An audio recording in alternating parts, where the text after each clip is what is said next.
Bonjour à tous, on se retrouve pour une nouvelle interview Polyview, du coup avec Monsieur Lemaître, prof de maths à Polytech Dijon et aussi à l'UFR. Et on espère que l'interview va vous plaire. Paf.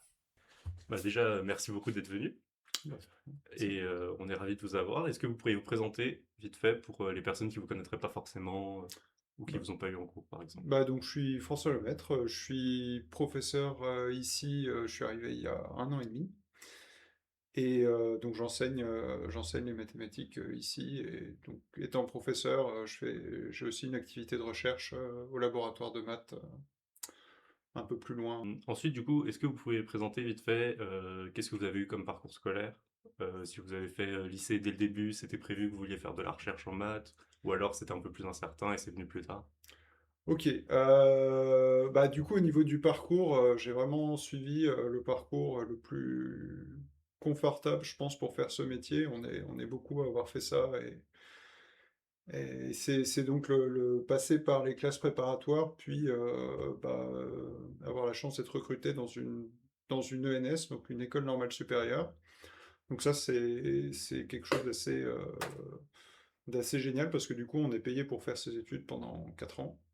On est fonctionnaire, et du coup, ça permet d'abord de faire. Donc moi, ce que j'ai fait en arrivant là, je savais pas trop si je voulais faire des maths ou de l'informatique. Assez vite, je me suis quand même dirigé vers les maths, donc j'ai fait une licence de maths. Ensuite, un M1 de mathématiques. Ensuite, j'ai passé l'agrégation. Donc l'agrégation, c'est un concours d'enseignement qui permet d'enseigner soit dans les lycées, soit dans les classes préparatoires. Et, et donc après ça, j'ai fait un M2 de recherche, où là, du coup, j'ai décidé de tenter une thèse en mathématiques. En fait, à ce moment-là, je ne savais pas ce que c'était les métiers de la recherche en mathématiques, donc il y avait vraiment le côté, bon, je sais que l'enseignement, pour le coup, ça me plaît. La recherche, je ne sais pas ce que c'est, mais ça a l'air chouette, donc et j'ai eu la chance de pouvoir faire une thèse, donc j'ai saisi l'opportunité. Donc du coup, après ça, j'ai fait 4 ans de thèse au total. Puis, à la suite de ça, j'ai fait une année de postdoc. Donc le postdoc, c'est vraiment c'est un peu le moment intermédiaire où on se dit, j'aimerais bien faire de la recherche, mais il faut qu'on me recrute. Donc du coup, on se fait recruter sur des postes non permanents, quoi. Donc c'est des contrats qui peuvent durer 1, 2, 3, voire même 4 ans. Euh, et mais donc bref, moi j'ai été recruté, donc j'ai fait un an de postdoc, et j'ai eu la chance d'être recruté très rapidement après ça à l'université Paris-Cité, où ensuite je suis resté pendant 8 ans avant d'être promu ici comme professeur. Et justement, à propos de cette promotion, du coup, j'ai vu que vous avez été élu HDR, donc c'est habilité à diriger des Ouais, recherches. Comment ça se passe pour avoir ça et pour ensuite, du coup, pouvoir devenir professeur des universités plutôt que maître de conférence? alors donc il y a vraiment ce truc que de toute façon, on sera dans un premier temps maître ou maîtresse de conférence, et pendant ce temps-là, donc on peut effectivement préparer une habilitation à diriger les recherches. En fait, l'habilitation à diriger les recherches, elle est là pour dire, ok, c'est bon, je peux encadrer quelqu'un en thèse. En fait, formellement, c'est ça le truc. Mais il se trouve que c'est aussi un prérequis pour pouvoir candidater sur les postes de professeur. Ok, donc c'était vraiment plus pour pouvoir encadrer des thèses que pour devenir professeur d'université. C'était les deux en vrai. Enfin, oui, c'était les deux. Ok. Du coup, c'est le fait de passer professeur des universités qui fait que vous êtes venu à Dijon plutôt que rester à l'université Paris-Cité.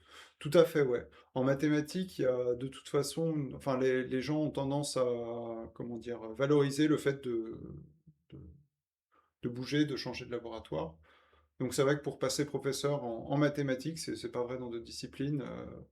On demande a priori de changer de laboratoire. Et donc du coup, on recandidate à des endroits qu'on connaît moins. Moi, je connaissais pas du tout Dijon, mais j'ai vu qu'il y avait un poste là qui correspondait à peu près à mon profil, et je me suis dit, Du pourquoi coup, pas, c'était quoi. plus par rapport au laboratoire qu'il y avait ici que, je sais pas, parce que vous aimiez Dijon, l'air de la Ah, je Bourgogne. connaissais pas du tout Dijon, non. Ouais. En fait, ce poste, il y avait aussi la spécificité que les enseignements se déroulaient du coup à Polytech. Et ça, c'était aussi quelque chose qui me plaisait a priori, alors que c'est vrai que dans mon poste d'avant, j'enseignais quasi exclusivement à des gens qui se destinaient pour le coup à continuer dans les maths a priori et pas Oui, pour des devenir ingénieur. enseignements à but, oui, plus pratique après que Ouais, voilà, recherche. ouais, Ouais, c'est ça. ok. Et du coup, récemment, du coup, vous avez été nommé membre IUF. J'ai plus l'acronyme. Oh, le trou. Institut C'est universitaire de Institut France. universitaire de France, exactement, junior. Ouais. Qu'est-ce que ça signifie? Et c'est quoi la différence entre membre junior et membre senior? Alors, bah, c'est une différence. Enfin, disons qu'il y a en fait il y a deux concours pour ce truc-là, enfin deux systèmes de candidature. Donc et la différence, c'est juste l'âge. C'est-à-dire que le concours junior, il est ouvert, je crois, maintenant jusqu'à l'âge de 42 ans, et c'est tout, quoi. Donc c'est un concours Ça qui est plus marche. facile parce qu'on est plus jeune, et du Oui. coup, on a...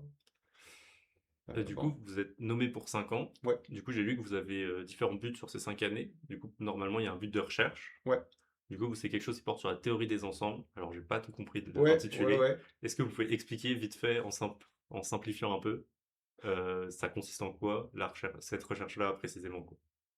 Alors, celle-là précisément, C'est compliqué à... non, enfin, disons que grosso modo, ça s'inscrit dans les questions, bah, justement un peu,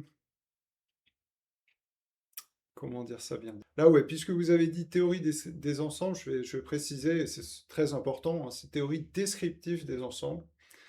Et en fait, c'est un truc, à la base, ça vient d'essayer de comprendre, bah, typiquement, les sous-ensembles qu'on peut construire dans le plan. Mhm, Alors, je sais pas s'il y a des trucs où vous avez peut-être vu les images, un truc qui s'appelle le tapis de Sierpinski, par exemple, où vous prenez un triangle, mhm, et puis vous ôtez, donc un triangle équilatéral, vous ôtez le triangle du milieu, donc mhm. vous prenez les milieux des trois points, pardon, vous prenez les milieux des trois Oui, côtés, des ça trois vous fait un côtés, nouveau oui. triangle que vous enlevez.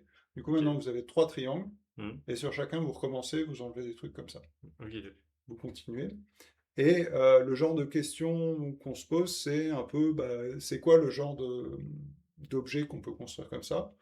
Donc ça peut paraître bah, un peu gratuit, quoi. Mhm, Enfin, voilà, c'est toujours à quoi ça sert, quoi, voilà.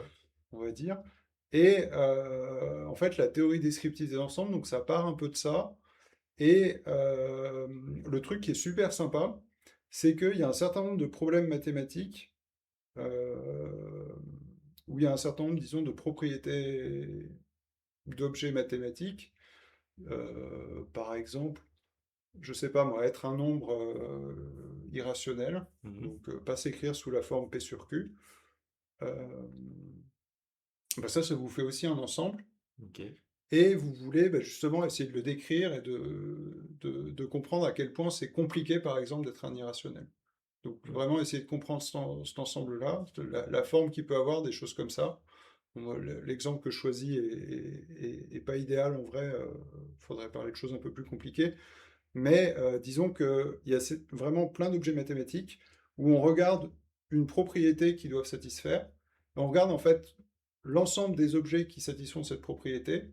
Et il se trouve qu'on peut le voir un peu comme un ensemble de points dans R2 et juste dire des choses sur la forme de cet ensemble, des choses un peu comme ça. Et ça nous renseigne en fait sur la propriété mathématique qu'on est en train de regarder. Je suis désolé, c'est mhm. très Non, vague, mais voilà. mais du coup, j'avais une question. Ouais. Comment ça se symbolise, par exemple, je sais pas, sur votre emploi du temps, vous prenez une journée où c'est dédié à la recherche, ou comment ça s'équilibre déjà? Bah, en fait, c'est très variable. Moi, je suis pas quelqu'un de très organisé, je dois dire. Enfin, bon, un truc qu'il faut absolument faire, c'est avoir un calendrier. Enfin, là maintenant, je suis complètement dépendant du fait d'avoir un calendrier synchronisé où j'ai quand même un certain nombre de rendez-vous qui sont marqués, des choses comme ça.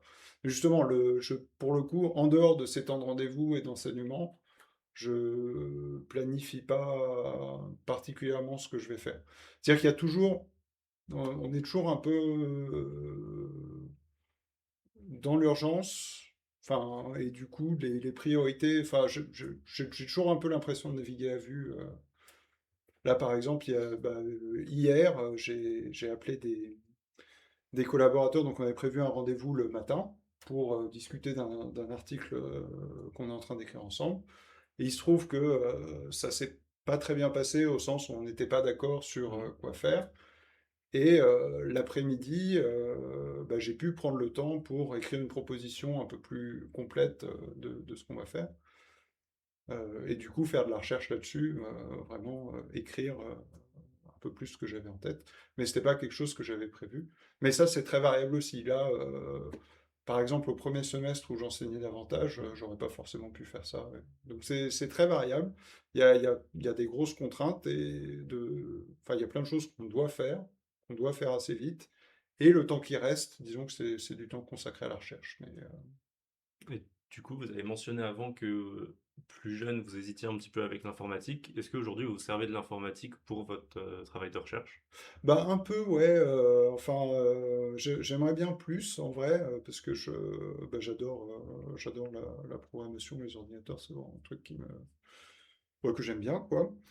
Donc notamment, moi, c'est arrivé en fait en faisant des simulations par rapport à une question que je me posais et qui avait des rapports avec des probabilités. Et donc du coup, je pouvais vraiment, j'essayais de calculer la probabilité de quelque chose, j'y arrivais pas, mais je pouvais me dire: «Bon, je vais faire 1000 fois l'expérience, sur un ordinateur et voir, ce que ça donne à chaque fois», quoi, en gros. Et donc ça m'avait pas mal plu. Hem,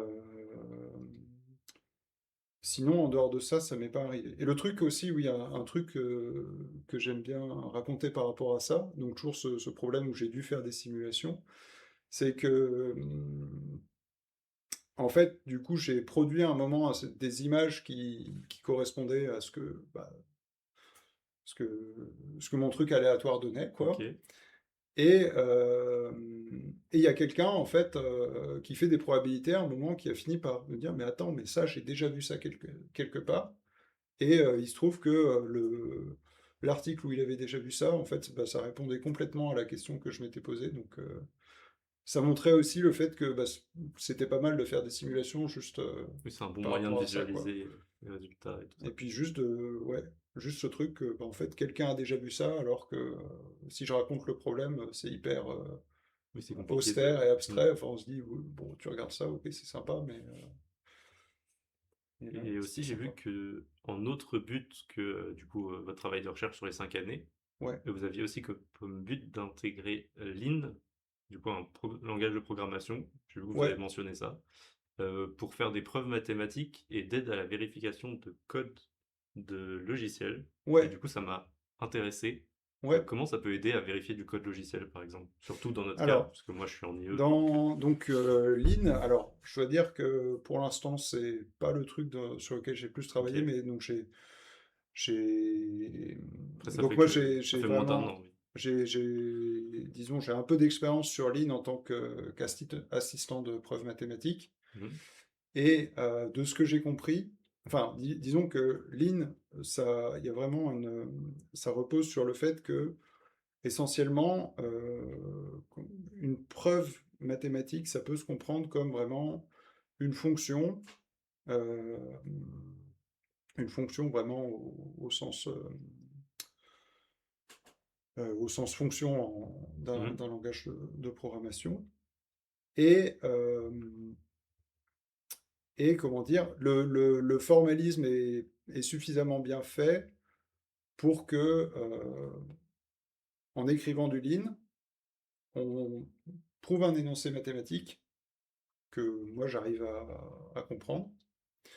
Et le truc, c'est que on peut aussi, enfin, et en fait, c'est basé vraiment là-dessus.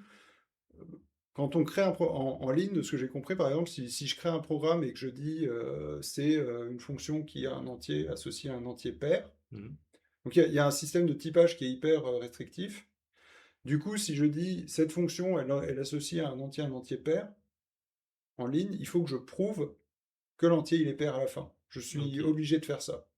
Oui, donc il y a vraiment Donc une, il y a vraiment ce les truc qui est types, ils sont derrière, et je crois que c'est vraiment ça qui fait que c'est aussi utilisé, heu, comme langage de programmation, euh, vraiment pour avoir des preuves formelles de- Et pour être sûr qu'on ne puisse pas avoir des données aussi qui soient pas sous le bon format ou des choses comme ça. Oui, oui, là, Oui, ok. c'est extrêmement strict là-dessus, donc c'est vraiment des choses qui sont utilisées, enfin, qui, je pense, pourraient être utilisées pour des choses assez critiques, quoi, ou typiquement, je sais pas, du code dans un avion, des Mhm. choses comme ça. J'imagine que c'est des choses proches de ça qui sont utilisées.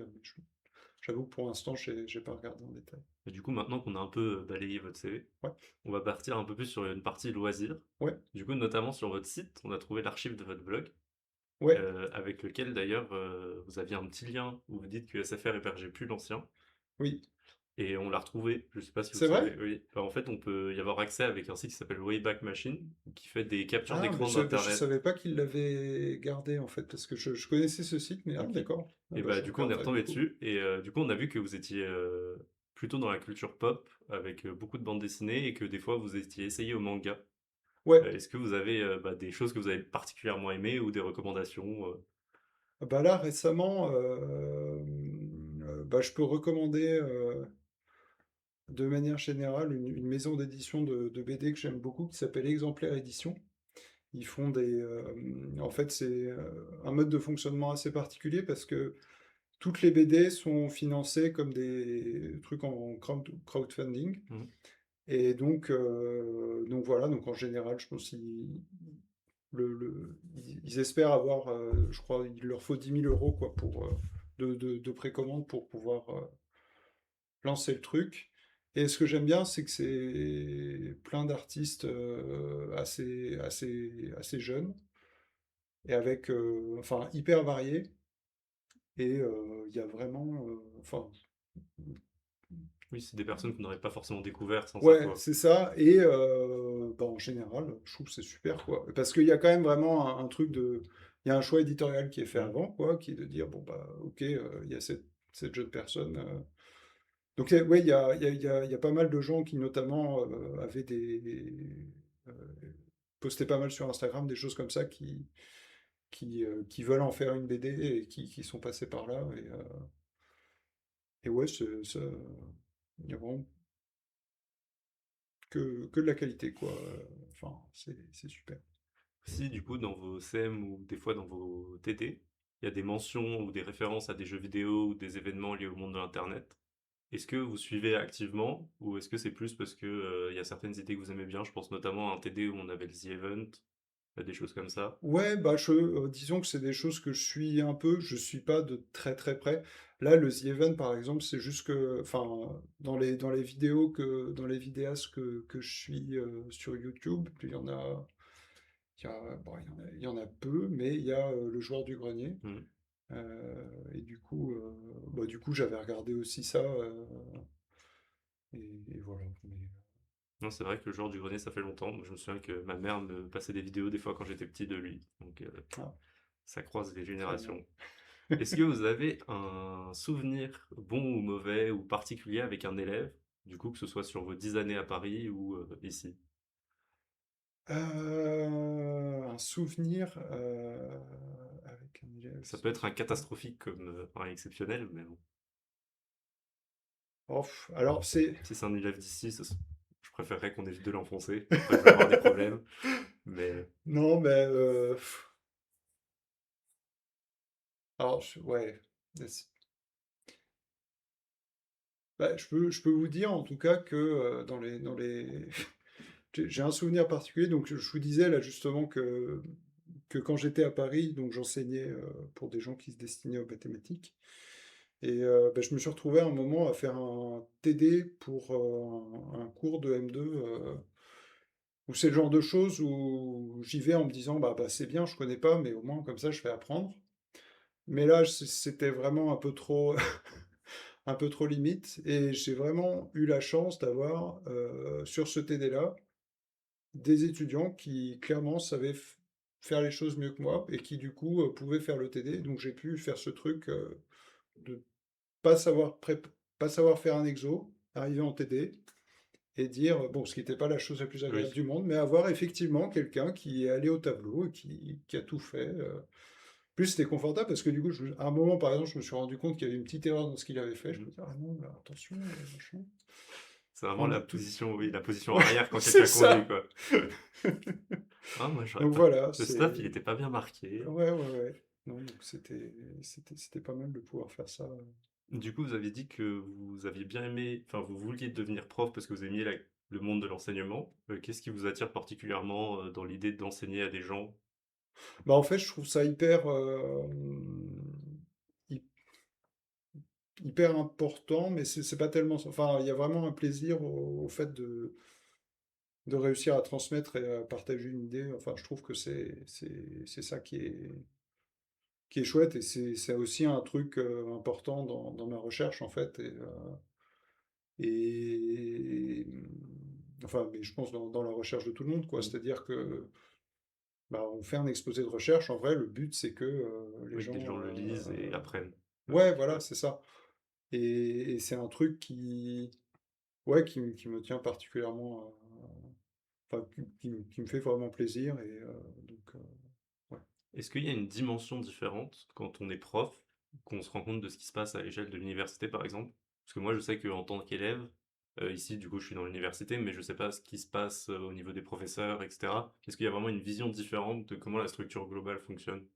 Je pense aux élections, à la direction, des choses comme ça, par exemple. Un peu, oui, oui, oui, tout à fait. Bah, en fait, oui, donc il y a ce truc que, bah, donc je vous parlais tout à l'heure enfin, on parlait de maître de conférence Mmh. et professeur.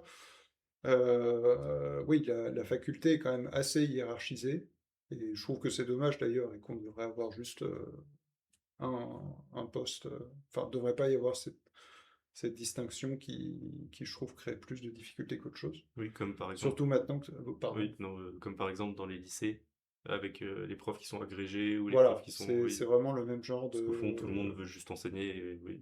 Ouais. Et puis, bah, enfin oui, c'est ça. Sur le papier, on fait le même métier, et il y en a qui sont payés plus, alors que bon. Et justement comment dire? Donc oui, il y a vraiment cette idée que un maître de conférence ou une maîtresse de conférence, on va pas lui demander la même chose que un ou une prof. Et il y a certaines décisions qui sont en fait réservées euh, aux professeurs au sein d'un laboratoire. Ça, je l'ai vu particulièrement à Paris, mais c'est le cas partout.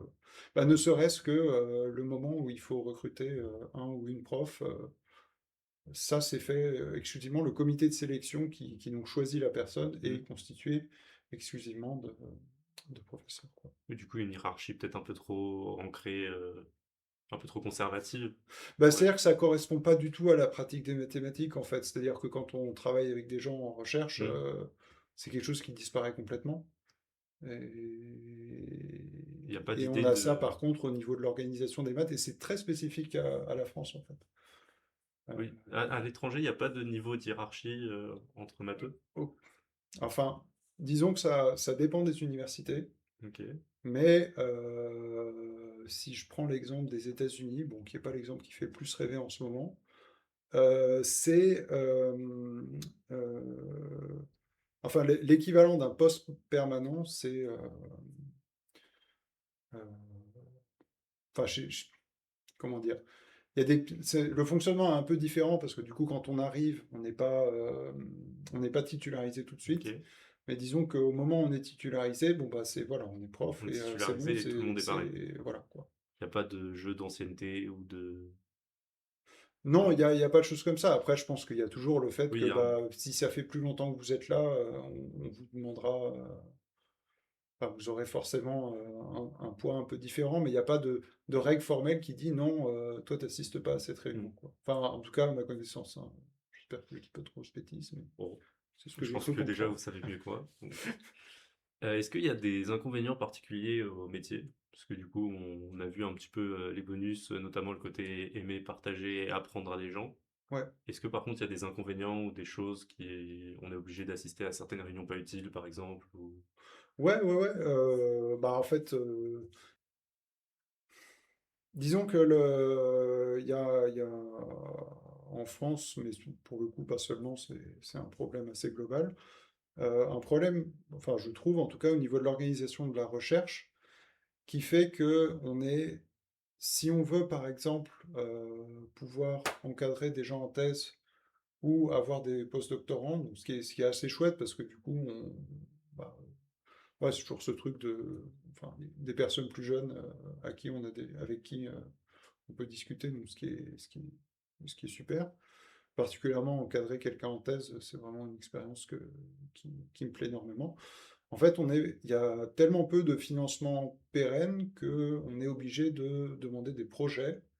Et donc, ces projets, donc non seulement la personne qui les demande doit les Mhm. préparer, donc ça prend du temps. C'est pas forcément inintéressant parce que bah, du coup, ça fait quand même un peu réfléchir à où est-ce que je vais, qu'est-ce que je fais. Et justement, je vous disais tout à l'heure, on est souvent un peu le nez dans le Mhm. guidon à voir les choses au jour le jour. Donc, pourquoi pas? Mais là, c'est fait avec. Enfin, il faut faire ça pour beaucoup de choses. Et ça rajoute aussi bah, beaucoup d'évaluation. Et l'évaluation, elle est faite bah, par des chercheurs et des chercheuses.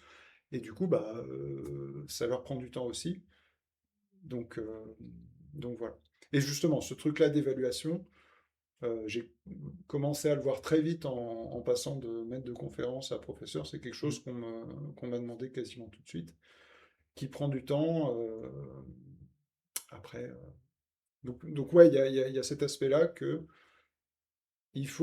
on a un peu l'impression, si on veut organiser des choses, qu'il faut aller quémander de l'argent partout tout le temps, euh, notamment si on veut juste organiser des conférences. Mhm. Il faut aller, enfin là, les derniers trucs que j'ai organisés, c'était trouver 6 7 sources de financement différents, à chaque fois demander. Oui, Donc il y a tout, enfin comment dire, ce que je veux dire, c'est essentiellement, il y a une charge administrative plus charge d'évaluation, on va dire, qui qui a pourrait être tendance à réduite. grossir et qui pourrait être réduite si c'était mieux organisé, on va dire. Et du coup, vous avez mentionné le fait d'avoir des doctorants. Ouais. C'est vraiment une expérience particulière. Oui, pardon, je reviens juste sur ce que je disais, parce que Oui, bah, je pense que c'est important de le dire aussi. Il y a aussi le fait qu'il y a une vraie pression dans toutes les facs en France pour faire des heures supplémentaires, mhm. ce qui est, euh, ce qui, à mon avis, est une mauvaise chose dans le cas où on veut toujours du temps pour la recherche, c'est-à-dire Mhm. que bah, c'est quand même assez logique, hein. Si on fait plus d'enseignement, bah, on va moins faire de recherche. Et c'est vrai que de plus en plus, sachant qu'il y a un vrai problème de financement de l'université, bah, du coup, les solutions, quand on ne peut pas recruter de nouvelles personnes, il n'y en a pas 36, c'est Oui. ça. Et il y a une vraie pression là-dessus, une pression qui est particulièrement forte à Dijon, j'ai l'impression. Par rapport Donc, vraiment une différence par rapport à Paris et Dijon. ouais, une pression sur le fait de faire des heures supplémentaires. Alors moi, je dis ça, je suis en ce moment hyper privilégié, Mhm. parce qu'avec ce truc d'IUF, justement, il y a ce truc qui dit je dois faire 64 heures par an, point. Et justement, moi, je ne peux pas être payé sur des heures supplémentaires. Donc c'est quand même assez facile de dire que si vous ne pouvez pas me payer mes heures, bah, je Je ne vais vais pas quand en même pas faire. les faire, voilà. Mais c'est pas le cas des collègues, et ça, c'est un, c'est un problème criant en France. En fait, on a à l'université de Dijon, la plupart des heures, euh, donc de manière globale, c'est même pas des heures supplémentaires, c'est enseigné par des personnes qui sont vacataires. Mhm. Donc c'est des gens que du coup on paye beaucoup moins bien pour beaucoup Oui. plus d'heures, mais qui du coup ne peuvent pas faire de recherche à côté. Et enfin, on a un peu tout faux là-dessus. Et il y a un vrai désinvestissement. Ça, c'est pour le coup, c'est pas la faute de la fac, c'est vraiment un problème au niveau de l'État. Il y a une dégradation que je vois, mais qui remonte à longtemps. Et ça pèse bah, forcément de plus en plus, quoi. Donc oui, ça je voulais en parler aussi. Il y a pas que la recherche. Enfin, sur la partie enseignement, il Mhm. y a ce truc-là. En point négatif. Voilà. Du coup, oui, bah, je reviens à ma question. Est-ce que c'est vraiment une expérience enrichissante en plus d'aider un doctorant, d'encadrer un doctorant? Et comment ça se passe? Par exemple, s'il y a des personnes qui regardent et qui comptent faire un doctorat en sortie d'école, parce qu'on en a quelques-uns qui font Ouais, ça des fois. ouais. Alors, donc, bah, en fait, le truc, c'est que là, moi, je peux vous parler de l'expérience pour un doctorat en mathématiques. Mhm. Donc, Oui, elle sera pas Concrètement, forcément la même voilà, que ça de sera pas l'autre. Oui. forcément la même parce que je suis pas encore très familier avec ce que font les gens, euh, enfin les ingénieurs qui veulent Mhm. devenir doctorants. Mais moi, ce que j'ai vu en tout cas, et j'imagine que c'est quand même assez similaire, euh, c'est, enfin disons la situation un peu idéale, c'est bah, on suit des cours en master, puis donc en M2 à la fin. On va contacter quelqu'un ou quelqu'une pour faire un stage de M2, un stage de recherche.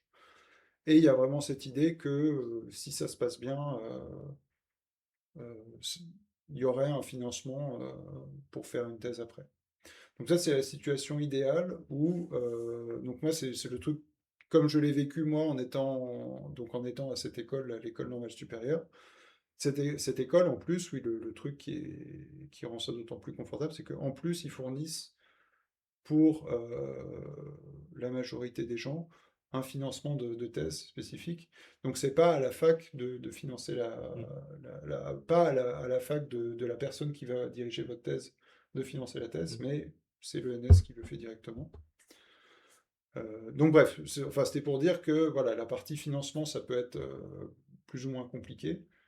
Euh, mais en tout cas, donc on trouve quelqu'un qui serait d'accord pour encadrer une thèse. On fait un stage de recherche et si ça se passe bien et si il y a bien un financement, ça peut commencer, quoi.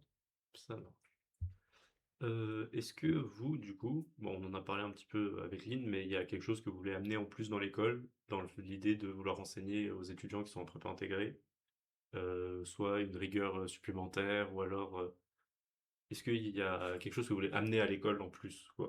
Bah, disons que, alors, moi, enfin, justement, le fait que je me sois intéressé à Lean, j'ai vraiment une formation aussi, bah, avec un peu d'informatique et aussi un peu de logique mathématique. Donc, c'est vrai que je suis assez sensible à la partie raisonnement et tout, mais je pense pas du tout que ce soit une spécificité.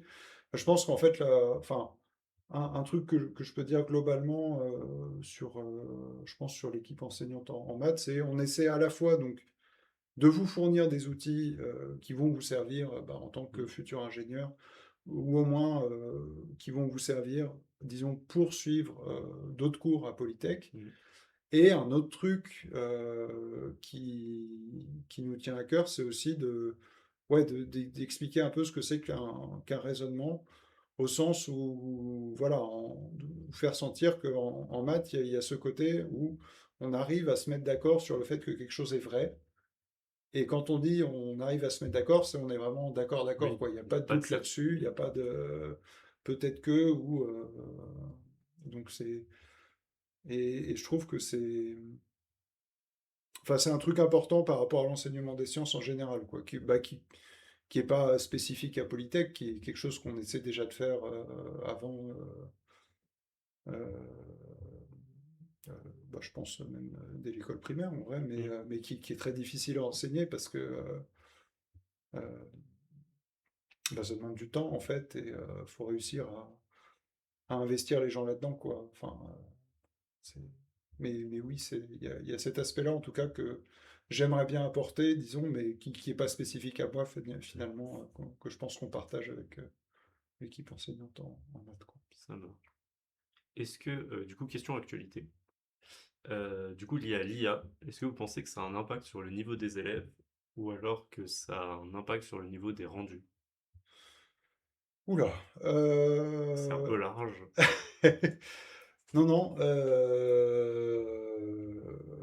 bah, l'IA, non, je vais commencer par dire que par rapport à ça, je suis un peu un vieux ronchon, au sens où c'est quelque chose que j'ai décidé de pas utiliser du tout, parce que je pense que c'est quelque chose de dangereux, au sens où là, quand même, on est en train de dire, enfin, il y a donc des boîtes qui ont développé des outils qui sont Mhm. incroyables, ça je suis complètement d'accord que Mhm.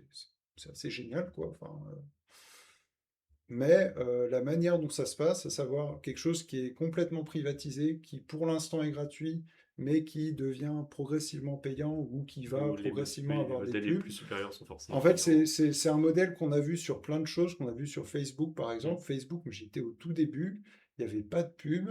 Ce que je voyais sur mon mur, c'était les publications de mes amis, c'est tout. Et ensuite, ça a évolué. Et ensuite, ça a évolué. Et c'est devenu un truc que je trouve, Une machine à pognon. ouais, enfin, que je sais pas comment des gens font pour rester là-dessus. Après, je comprends bien le côté, voilà, bah, on va payer ici parce qu'il y a d'autres gens dessus et Mm. qu'on a envie de rester en contact. Mais il y a vraiment ce truc de, on vous attrape dans un premier temps, on vous en fait pas payer et tout, et puis après, ah bah si, il faut payer, et puis on se rend compte que euh, enfin, il y a vraiment une espèce de dépendance qui est en train de se créer, je pense. Et j'ai l'impression que c'est compliqué d'en sortir. Mm. Et j'ai vraiment l'impression, enfin même moi je pense même par rapport au métier juste de mathématicien ou mathématicienne, c'est euh, là pour l'instant bah, c'est gratuit, ça fait gagner du temps à plein de collègues, mais ça va pas le rester. Et au moment où il va falloir payer, Est-ce qu'ils seront bah, prêts à payer ou est-ce qu'ils est-ce seront qu'ils prêts à seront prêts à revenir en payer? arrière? Et justement, en fait, le truc, c'est aussi que s'ils payent, c'est quand même la première fois, enfin, que pour faire votre travail correctement, vous payez, quoi. Enfin, a Oui, priori, sur le principe, ça, il y a oui, quelque ça chose paraît un peu aberrant. qui... Voilà, donc moi, je suis... Donc, mais là, je dis ça plus par rapport à mon métier Mm. que par rapport à l'utilisation qu'on peut en faire pour apprendre des choses. Je suis complètement d'accord que c'est un outil fantastique. Moi, j'aimerais bien au contraire que l'État, en fait, essaye d'investir là-dedans et de dire, bon, bah, on essaie de construire une IA, mais publique, quoi, enfin, Oui, où qui on est sûr que derrière, on bah, va qui pas soit se faire accessible payer. Mm. gratuitement parce que bah, on a décidé que c'était un service public, en fait, pas parce que... euh, mais donc, bon, c'est pas du tout le chemin qu'on prend, j'ai l'impression. Bref, toujours est-il que moi, je sais pas... Pour l'instant, j'ai pas vraiment de recul sur les rendus. Cette année, en plus, j'ai moins demandé de devoirs maison. J'en ai demandé un peu quand même. Euh, J'avoue que j'ai pas vu, j'ai pas vu d'évolution. Ouais, c'est aussi parce que j'ai donné des cours que j'avais pas donné avant. Donc Mm. voilà, c'est un peu Oui, c'est difficile de difficile de répondre. refléter. Et c'est vrai que bah, du coup, je suis arrivé à Polytech il y a un an et demi. Mais pareil, bah, du coup, j'ai pas vraiment de point de Mm. comparaison parce que c'est quand même euh, c'est pas les mêmes attendus Oui, que aussi un que. enseignement des gens qui se destinent à faire des mathématiques après. Donc, je sais pas trop répondre. Eh ben, Voilà. merci pour avoir répondu à toutes nos questions. Bah, On de arrive à rien. la fin. Est-ce que vous avez un petit mot de la fin, quelque chose que vous voulez dire aux élèves qui écoutent, ou alors remercier quelqu'un, c'est vous qui voyez. Ah bah, je peut-être juste dire que bah, j'apprécie vraiment le- l'ambiance que j'ai l'impression de voir au niveau de cette école de manière globale et, et comment dire, le fait que j'ai l'impression, enfin, je- j'espère en tout cas, il y a sans doute des choses qu'on voit pas, mais que j'ai l'impression que les gens font le maximum bah, pour vivre ensemble bien. Et je vois qu'il y a aussi bah, justement des choses à côté que vous Mm. faites je pense, sont très importantes pour une école et qui font aussi, je pense, enfin, qui permettent aussi d'avoir un attachement euh, bah, à votre école, quoi, mais aussi créer vraiment une communauté, quoi. Mm. Et ça, c'est quelque chose que je trouve, que je trouve très chouette et voilà, Ouais, que bah, j'apprécie merci de beaucoup. revoir.